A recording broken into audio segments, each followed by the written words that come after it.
Bonjour, rebonjour pour ceux que je n'ai pas vus. Et je vais donc vous parler de la première conférence qui va aborder la surveillance des déchets sur le littoral. Ok, donc je vais faire rapidement parce que Patricia ayant déjà présenté déjà le rôle du CEDRE dans la thématique déchets, je reviendrai simplement sur les 10 dernières années. À partir du moment qu'on a été mandaté par le ministère, il nous impliquait dans un contexte français qui était à l'époque quelque chose qui a énormément fait avancer sur la réflexion sur les macro-déchets en France. C'était les tables rondes. Les tables rondes mises en place lors des Grenelles. D'abord le Grenelle de l'environnement. Donc là, nous sommes en 2008. Donc il y avait un groupe de travail spécifique sur les milieux aquatiques, piloté par Robin des Bois. Il a sorti un document qui a fait donc des recommandations et suivi dans l'année suivante, à demande du ministre de l'époque, donc de faire un comité opérationnel sur les fonds macro-déchets. J'en parle parce qu'actuellement, c'est revenu à l'ordre du jour. Il est un peu, on va dire, revisité par le ministère et par les associations dans le cadre du comité français Océan. Autre contexte dans lequel il n'y avait personne au ministère, représentant le ministère, c'était le contexte OSPAR, où à l'époque, il y avait déjà un programme qui était lancé en 2000, un programme de suivi des déchets, et la France, en tant qu'État membre, ne donnait pas de données donc, sur la surveillance du littoral. Donc là, nous avons été demandés par le ministère donc de nous impliquer directement dans le l'ICG, donc c'est l'Intersessionnel Correspondance Group, donc un groupe de travail intersessionnel, donc sur les déchets marins. Et avec aussi, on avait fait un court épisode donc sur le terrain, histoire de trouver deux associations qui, à l'époque, suivaient les déchets. Et ça avait été, entre autres, le CIVU de la baie d'Audierne et puis l'association Aquaco. Depuis, entre-temps, pareil, en même temps que OSPAR, il s'est mis en place en 2008 et rentré dans la loi française la direction cadre de la stratégie pour le milieu marin. Là aussi, pour la première fois, donc, la loi reconnaissait les macro-déchets comme polluants. Et ce qui fait que le descripteur, pour la première fois, les déchets étaient suivis comme descripteurs de l'état de l'environnement. Alors aujourd'hui, voilà où nous sommes. Nous sommes chargés essentiellement, enfin beaucoup, disons, sur la mise en place d'un réseau de surveillance des macro-déchets sur le littoral, et microplastiques, et aussi donc dans les activités de recherche dans le cadre de projets. Donc ça, Camille vous abordera. Moi, je vais rester simplement sur le réseau de surveillance, le suivi donc sur le long des plages et du littoral de manière générale. Donc ça a commencé dans le cadre de l'ICG, j'en ai parlé tout à l'heure. Nous sommes donc coordonnateurs scientifiques pour les données relatives aux plages, aux données donc des macrodéchets plages. C'est-à-dire que nous récoltons les données collectées par des associations ou autres organismes que je vais présenter tout à l'heure, et nous les transmettons dans une base de données qui est basée donc, en Angleterre, donc pour OSPAR.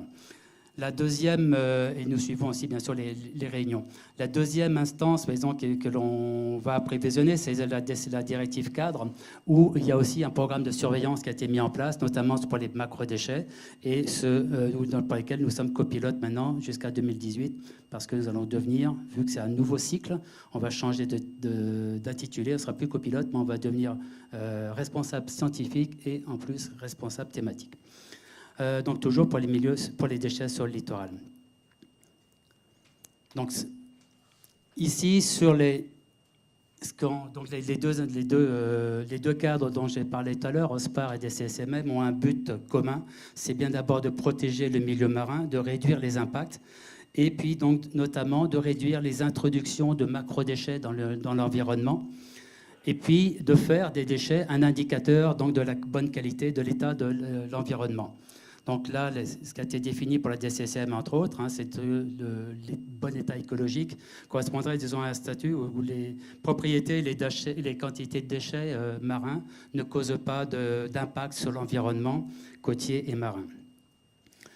Le programme de surveillance mis en place directement dans le cadre de la DCSMM, l'organisation, il y a un coordinateur thématique qui est l'Agence française pour la biodiversité, et puis deux copilotes, donc Ifremer, François Galgani et Olivia Gérigny, et donc pour la mer, et puis le CED, moi-même, et puis Camille Lacroix. Dedans, ce programme de surveillance pour les déchets marins se décline en 6 sous-programmes. Donc, il y a des programmes qui vont concerner la pression, c'est-à-dire sur les pressions exercées directement par les déchets. Donc, il y a un programme, et on décline donc par compartiment.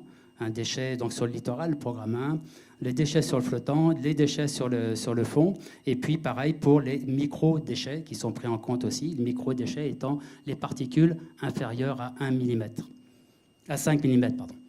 Et après, les autres sous-programmes qui sont, c'est l'impact, donc concerne l'impact sur le vivant, notamment donc un déchet donc avec les déchets ingérés, notamment les oiseaux, mais pas que les oiseaux, et puis les déchets ingérés aussi par les mammifères et aussi les tortues marines. Donc voilà l'état actuel du programme de surveillance. Alors, à quoi ça sert un programme de surveillance? C'est d'abord, il faut bien connaître l'ennemi, on va dire. Donc c'est d'abord caractériser la contamination. Donc c'est bien quantifier, catégoriser un peu pour prendre l'identité un peu de ces déchets. Et donc en identifier aussi les sources et puis voir les voies d'entrée. Donc ça, c'est après, ça va permettre donc d'identifier des mesures, mais aussi de les justifier, de prendre des mesures pour ça, et aussi de définir plus précisément, au niveau soit régional ou national ou international, les mesures à mettre en place. Et comme la surveillance, après, il faut bien suivre aussi à la fois l'évolution de la contamination, et ben on va continuer à faire la surveillance pour suivre à la fois l'évolution de la contamination, voir donc les tendances à long terme, et puis ça va permettre aussi d'évaluer l'efficacité des mesures mises en place. Alors, quand on parle d'un protocole, quand on parle d'un suivi, il faut quand même un protocole un peu standardisé. Donc c'est pour ça que pour les macrodéchets, on suit une méthode qui a été dans un premier temps appliquée, donc définie dans le cadre de OSPAR et qui a été reprise pour partie dans le cadre de la DCSMM. Donc c'est pour ça que c'était relativement pratique pour les déchets, parce qu'on arrive comme sur des protocoles relativement similaires au niveau international.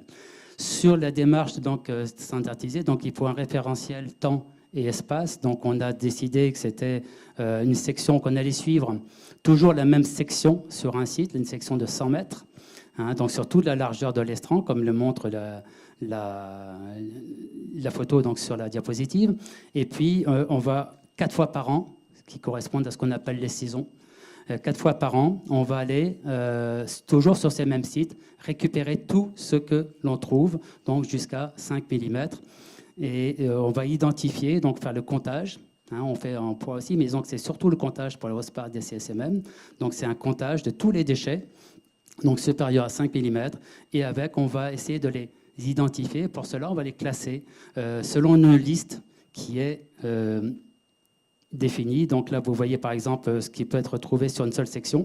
Là, c'est sur la plage des Boucaniers, donc dans le nord, à Vimereux, merci. Je savais bien que quelqu'un suivait, et notamment qui participe à la collecte. Merci. À Vimereux, donc voilà la liste. Donc il faut bien avoir un référentiel liste. Et cette liste-là, j'ai montré donc à gauche, c'est la liste. Oui, à gauche, la liste OSPAR et à droite, la liste, ce qu'on appelle DCSMM, donc qui a été redéfinie. La liste OSPAR, donc qui était déjà dans les années 2000. A été revue, a été rajoutée. Dedans, on voit donc après qu'il y avait 12 classes, hein, qui étaient donc avec des entrées matières, plastiques, etc. Et avec aussi des déchets sanitaires médicaux, et puis autres. Donc voilà, et puis des polluants autres comme hydrocarbures ou paraffine. À la fois les acteurs terrain, les opérateurs trouvaient que c'était soi-disant trop compliqué, etc. Donc il y a eu une réflexion qui s'est faite dans les années 2005, 2006. Non, un peu plus tard, pardon, 2013-2014, et le groupe de travail que présidait d'ailleurs François Galgani a redéfini cette liste-là parce qu'il manquait des items. Enfin, j'en parle quand je dis item, c'est une capsule, c'est vraiment un objet identifiable ou identifié, ou voire même pas du tout si c'est des fragments, mais disons que c'est quelque chose de bien précis.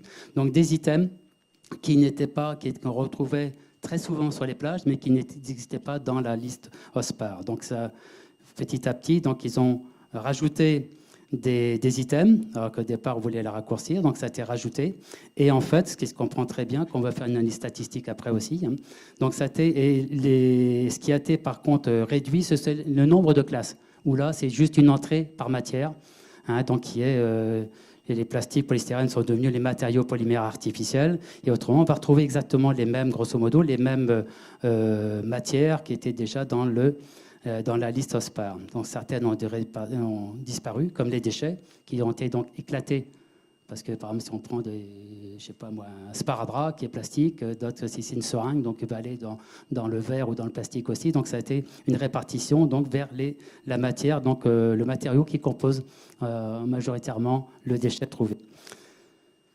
Et nouvelle aussi, c'était qu'il y a eu au niveau de la DCSMM, c'est la prise en compte des microparticules, hein, à la fois donc microplastiques et microparticules. Donc, ils ont là aussi, il y a une quinzaine d'items qui ont été identifiés. Donc, c'est pour les particules inférieures, je rappelle, à 5 mm. Sur le choix des sites, parce qu'on ramasse sur les plages, le choix des sites dont les critères initiaux étaient donc prendre des longues plages de sable, avoir des accès faciles et sûrs, donc par la sécurité des opérateurs, donc pas les envoyer au pied de falaise, etc. Pas soumise non plus à un nettoyage excessif, c'est-à-dire pas répéter, etc., de façon à avoir des objets sur la plage. Et puis, non pourvu d'installation pouvant entraver le transit des déchets, entendant par là ne pas le faire sur une digue, par exemple, au pied d'une digue ou au fond d'une crique. Dans les faits, du moins pour la France, mais aussi on l'a constaté aussi pour les autres pays, on a vu que c'était plus selon la disponibilité de l'opérateur dans le coin, si c'était dans une région qu'on n'avait pas de site. Et s'il y avait un opérateur disponible qui était prêt pour le faire suivre ces déchets-là, on était très content dans la mesure où ça faisait comme un site. Et les plages, donc, on a constaté, et vous allez le voir sur cette diapositive-là, qui est juste un panorama un peu des sites qui sont suivis en France, on constate que ce ne sont pas toutes de belles plages de sable, mais ce sont aussi des belles plages de galets. D'accord ? Donc, il y a aussi, ce n'est pas des grandes plages, des grands linéaires de style massif dunaire, il y en a quelques-uns, mais bien souvent, c'est des petites plages ou voire même des fonds de crique. Alors là, par contre, on va revenir en arrière. Ah, si. Concernant la durée du suivi, on a constaté, donc ça parle de la pérennité un peu des sites, on a constaté dans les premières années, ce qu'on a mis en place à partir de 2010 ouais, et entre 2010 et jusqu'à l'année dernière, il y avait des sites qui étaient ouverts et qui en fin de compte ont fermé d'eux-mêmes, soit disparition de l'opérateur, c'est une association reposant sur une seule personne, la personne part, etc., le site n'est pas suivi, soit c'était des associations ou des organismes qui avaient des donneurs d'ordre, soit les communes, donc on leur disait aussi que de faire du tri, de trier, parce que c'est long quand même temps pour passer les tris, passer du tri à 1 jour, 2 jours, 3 jours gratuitement pour eux, donc leur donneur d'ordre disait que c'était pas la peine de le faire, donc petit à petit ils ont décroché. Et en plus, depuis maintenant aussi, on a pu voir depuis les années, donc c'est une réussite un peu de tout ce qu'on dit sur les macro-déchets, c'est le comportement des gens. Avant, les gens jetaient et ne ramassaient pas. Maintenant, ils jettent un peu moins, ils ramassent en plus. Donc c'est bien d'un côté, mais pour nous, poursuivre les déchets, c'est un peu pénalisant parce que sur des sites, on ne sait plus ce qu'il y a, ce qui est arrivé, ce qui est parti. Donc sur certains sites ont été comme ça abandonnés. Il y en a un qui était près de Brest, qui était vraiment bien, mais situé dans un site emblématique pour la planche, pour la balade aussi. Donc c'était un peu, et là, donc des mesures incitatives. Quand je parle de mesures incitatives, c'est ce qu'on appelle les bacs à marée. Vous savez, c'est des endroits, enfin des caisses qui sont à la sortie des plages où on dit tout ce que vous trouvez sur la plage, non pas vos déchets à vous, mais ce que vous trouvez sur la plage, merci de les mettre dans cet endroit. Donc ça aussi, ça marche très bien, mais pas pour la surveillance. Donc, de fait, dans les fêtes maintenant, on privilégie les sites peu fréquentés, c'est-à-dire un peu à l'écart, donc potentiellement qui sont aussi potentiellement des pièges à déchets, parce que les autres sont nettoyés. Et c'est des sites aussi, on privilégie des sites qui sont connus par les opérateurs, donc de façon à ce que le nettoyage, s'il y a, qu'on sache exactement ce qui se passe, ou s'il y a une érosion, etc. Vous allez voir après sur certaines fiches. Donc là, d'où l'intérêt de l'opérateur, parce que c'est lui qui fait un peu tout le terrain et qui nous rapporte après les informations. Concernant le réseau national maintenant de surveillance des déchets sur le littoral en France, je disais tout à l'heure que ça avait commencé sous OSPAR, donc il s'appelle maintenant, ce n'est plus le réseau OSPAR, mais le réseau OSPAR des CSMM, donc on remplit on remplit les deux demandes avec un même réseau.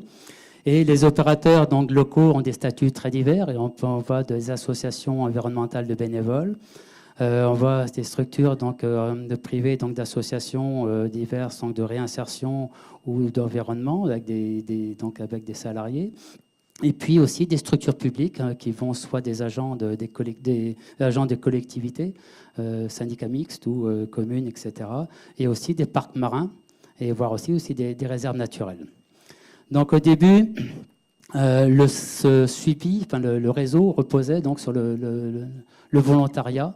Donc, et c'est pour ça qu'on avait, je disais tout à l'heure, des pertes en ligne, que des sites ont été abandonnés et que la qualité des données ne permettait pas après non plus, parce qu'il y avait des trous dans la raquette, disons qu'il y avait certaines saisons n'étaient pas faites. Donc, c'était des suivis assez irréguliers et qui n'ont pas pu après être vraiment participer à l'analyse détaillée de l'évolution un peu de la pollution sur le littoral.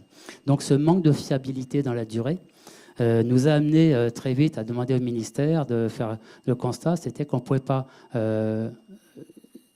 compter sur un réseau qui était très très fragile pour les raisons que j'ai avancées. Donc il fallait dans ce cas-là professionnaliser, c'est-à-dire à la fois financer, indemniser une partie du temps passé. Et c'est ce qu'on a fait donc, avec le soutien donc, de l'AFB l'année dernière. Donc, en 2018, on a financé les organismes qui étaient dans le réseau, donc à hauteur de à peu près, ça varie entre 2006 et 3006, à peu près le site. Et selon le statut de l'organisation, s'il y a des bénévoles purement, donc ce sera moins cher, on va payer des bénévoles, les indemniser d'une autre façon. Et puis selon aussi l'intensité de la pollution du site. Parce que tout ce qui est, vous avez compris que le temps le plus long à passer, c'est le tri. Et qui après, donc, pour mettre dans les bonnes cases. Et donc quand il y a 100 ou 50 items, ce n'est pas très compliqué, ça se fait sur la plage. Quand il y en a 20 000, il n'y en a pas trop là, mais bon, 6 000 à 7 000 sur certains sites français, c'est déjà beaucoup plus long. Les conventionnements, donc on a fait des conventionnements, des contrats, on a passé des contrats avec les associations, dont certaines sont là aujourd'hui. Et puis, donc, on a fait aussi de la formation sur le terrain, donc on a plus de disponibilité pour y aller. Et puis, du coup, on est plus exigeant sur le suivi, de le rendre dans les temps, de façon à ce que nous puissions le poster dans les temps voulus sur le site OSPAR et aussi sur un autre site qui vient d'être développé récemment au niveau français. Alors voici le dispositif OSPAR tel qu'il est pour les plages de réseau donc, qui ont été surveillées au moins une fois ou de saison ou deux sur l'ensemble du secteur, OSPAR partant de Groenland jusqu'au Portugal et puis remontant en mer de Barents. Et voici plus spécifiquement ce qui a servi dans les parties pour l'analyse dans OSPAR, c'était donc sur le plus, disons, mer du Nord et et puis Atlantique, Manche Atlantique, donc sur les qui permettent de faire et nous, on nourrit donc cette base de données.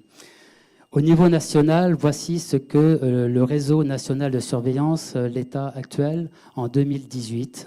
Et avec, vous verrez qu'il y a des suivis qui se font donc en orange. Je vois mal les couleurs, mais bon, c'est orange. Non, c'est vert, bon, pardon. C'est vert ou bleu. C'est celle la plus claire, là, bon, je vais dire vert. Dans celle de la barre là, dans le sud, qui sont suivis mensuellement, parce qu'il y a des opérateurs qui suivent ça tous les mois, donc c'est aussi intéressant, et d'autres le suivent, comme c'est recommandé, une fois par trimestre. Donc là, on a fait la séparation, parce que c'est vrai que le résultat peut aussi influer après comment on fait des sommes, etc., des moyennes. Donc ça, c'est important de le suivre. Et puis, il y a des sites qui sont les points noirs. Les points noirs, c'est des sites historiques dont je parlais tout à l'heure, qui ont fonctionné un jour, qui sont dans les bases de données OSPAR, mais qui ne sont plus actifs maintenant. Mais certains vont revivre suite, disons, à un nouveau conventionnement. Donc voilà l'état actuel. Pour ce qui est, donc c'était OSPAR et DSOL, ce qui est donc l'objectif qui est fixé. Actuellement, je disais qu'on avait 19 sites et 12 opérateurs. Actuellement, l'objectif qui a été fixé dans le cadre de la DCMM pour la France, c'était de 40 sites répartis de manière assez distribuée, de façon un peu mieux sur le littoral. Et de 40 sites, savoir, c'est 10 sites par sous-régions marines. Les sous-régions marines telles qu'elles sont définies, c'est la Manche-Mer du Nord, mer Celtique, donc c'est la partie du golfe normand-breton jusqu'à, disons, Audierne. Et après, c'est le golfe de Normand-Breton, nord et sud. Et puis tout le sud, la Méditerranée étant la Méditerranée orientale, dans le cadre de la occidentale, pardon, dans le cadre de la DCSMM. Donc, ce qui veut dire qu'il y a encore de la place et qu'il y a encore un besoin de connaissance de ce qui arrive sur les plages le long du littoral français. Et nous avons listé là simplement les points jaunes où il faudrait trouver. Donc là, on a travaillé en 2018. Il y a déjà des sites, notamment avec des parcs et puis d'autres organismes qui vont pouvoir certainement rentrer dans les espaces manquants. Donc ça, c'est l'objectif pour 2020. Là, vous voyez les plus grands cercles, hein, ils sont proportionnels au nombre de déchets arrivés donc, en 2018. Ça vous donne aussi une idée des points qui sont impactés. Alors, ce qu'il faut faire attention, la représentativité des sites. Il va de soi qu'il est très difficile, alors les gens ont tendance à le faire, c'est l'extrapolation spatiale, c'est-à-dire que j'ai un site qui a une telle caractéristique dans un coin, et puis je vais dire ça représente tout le secteur côtier. Là, c'est pour illustrer, ça, il faut vraiment, ça peut marcher peut-être dans certains sites très monotones, des grands axes, des grands sites dunaires, par exemple sur plusieurs dizaines de kilomètres qu'on peut avoir en Aquitaine, donc sur 120 kilomètres.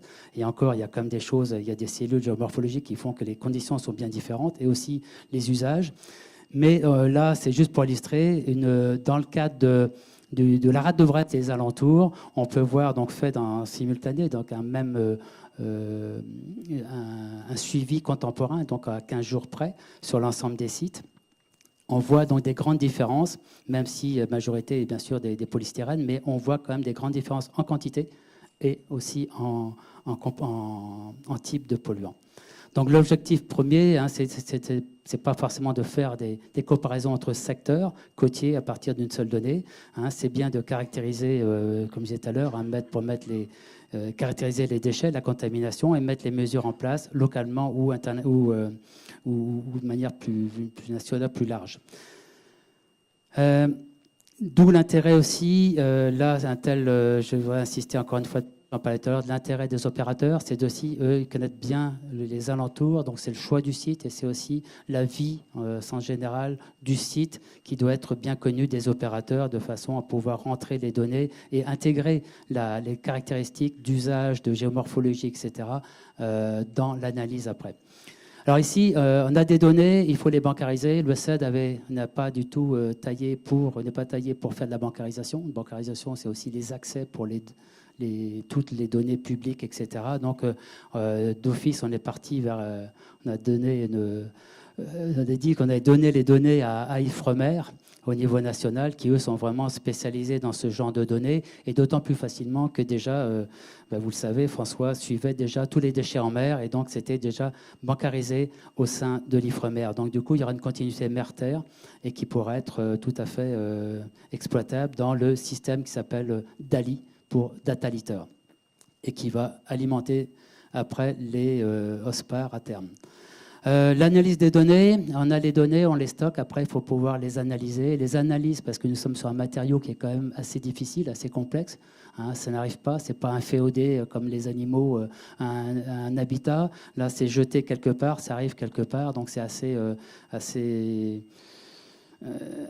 aléatoire, donc il ne faut pas faire n'importe quelle analyse. Et là, OSPAR a développé, il a mis comme un certain nombre d'années pour développer un outil qui s'appelle Liter Analyst, donc pour analyser les données et permettre, disons, Et puis maintenant, il y a une nouvelle version, enfin un nouveau module qui s'appelle le Liter, et qui aussi, donc l'idée c'est bien de faciliter les États membres pour exploiter leurs données et faire donc des comptes rendus et des rapports annuels ou à chaque cycle demandé pour notamment le QSR pour OSPAR.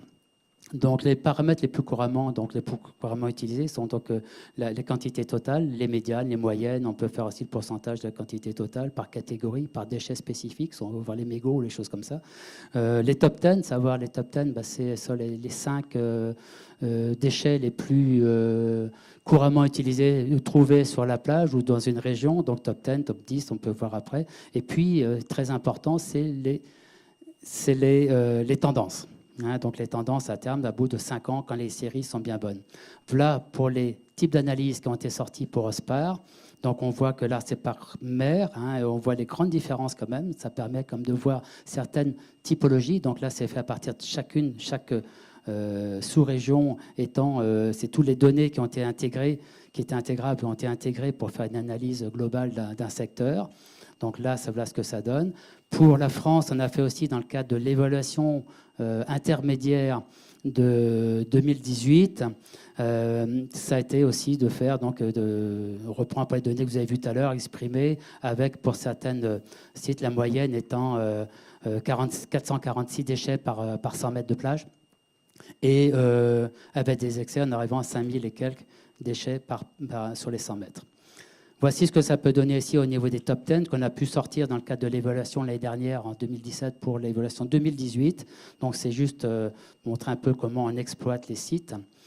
Ce qu'il faut bien garder en faisant une analyse pour l'année 2017 sur l'ensemble des plages, on se rend compte quand même que, vous voyez un peu le top 10, sur les 2 premiers déchets les plus courants, les plus couramment trouvés, consistent à des fragments non identifiables. Donc ça aussi, ça veut dire aussi que vous pouvez faire une mesure après sur ce type de déchets, c'est très dur. On ne connaît pas la source, donc ça aussi, c'est comme assez, il faut bien garder ça en tête. Et puis que la majorité des déchets sont dégradés parce que c'est des petits morceaux. Voilà ce que ça veut dire. Concernant les sources, à l'heure actuelle, il est très difficile de faire l'origine des sources, savoir quelle activité, quel secteur pour certains, pêche, etc.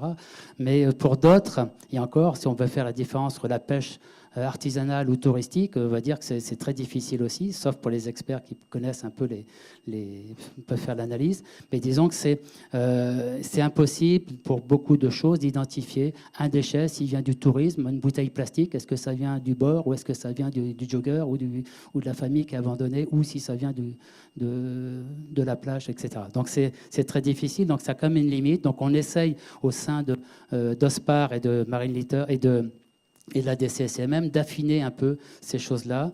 Et on ne désespère pas d'y arriver. Concernant, voilà un peu les bilans qu'on a pu sortir aussi, donc grâce à des activités de suivi sur l'ensemble des sites. Donc il y a une fiche comme ça qui va être diffusée. Et puis là, donc pareil, dans le cadre d'Interreg, dans les projets Oceanwise et Clean Atlantic, on va faire l'analyse de certains items, cette fois-ci pour les 5 pays concernés, les projets étant donc d'Irlande, UK, France, Espagne et Portugal. Donc on va faire aussi des analyses de ce genre pour voir, et on voit déjà des grandes différences en fonction de certains sites. Mais attention, les sites, il faut voir aussi ce que c'est. Donc brut comme ça, on a l'impression que la France est vraiment très sale. Donc il faut modérer un peu la chose. Mais on voit comme faire ressortir. Donc on peut faire aussi à partir des séries de données, on peut voir aussi l'évolution. Donc là, c'est le cas de la barre, la sortie de Biarritz, sortie d'Anglet, de Bayonne. Donc voilà ce qu'on peut voir. On peut voir aussi faire des comparaisons entre différentes plages donc qui sont dans les projets Interreg. On peut faire aussi un focus, quand on dit sélectionner certains items qui ressortent bien sur certains sites. Donc c'est aussi l'intérêt de la chose. Et de voir que ce n'est pas partout, mais que certains sites, il y en a pas mal. Et puis pareil sur les mégots. Donc ça permet aussi de justifier des études que vous verrez tout à l'heure, que Camille va vous expliquer. Donc ça justifie complètement. Et puis pour l'Oceanwise, on est sur les EPS, les polystyrènes expansés. Et bien là aussi, on va faire une étude, pareil, sur les 5 pays à partir des données d'OSPAR pour essayer d'évaluer un peu, savoir où ça arrive. Concernant rapidement les microdéchets sur le littoral, c'est la deuxième volet. Donc ça, c'est un peu moins, ça démarre. Donc on a fait un développement, on a développé le protocole en 2017-2018, protocole de prélèvement sur les plages. Et protocole aussi d'essayer d'extraire ces microplastiques d'une façon homogène et de faire. Donc, on a utilisé donc un équipement, on l'a testé. Et puis, donc, en 2018, on va rentrer en phase de validation à la fois du réseau et de tous les échantillons. Et puis, on va lancer pour être opérationnel en 2020, comme le demande la DCSMM. Donc là, c'est pareil, c'est juste des illustrations. On a mis au point un kit. Hein, on va faire donc sur les plages. On va essayer de, quand même pour économiser, d'utiliser les mêmes sites. Donc là, c'est des sites de plage de sable, non pas de galets, hein, qui seront concernés, parce que donc, ce sera des sables dunaires.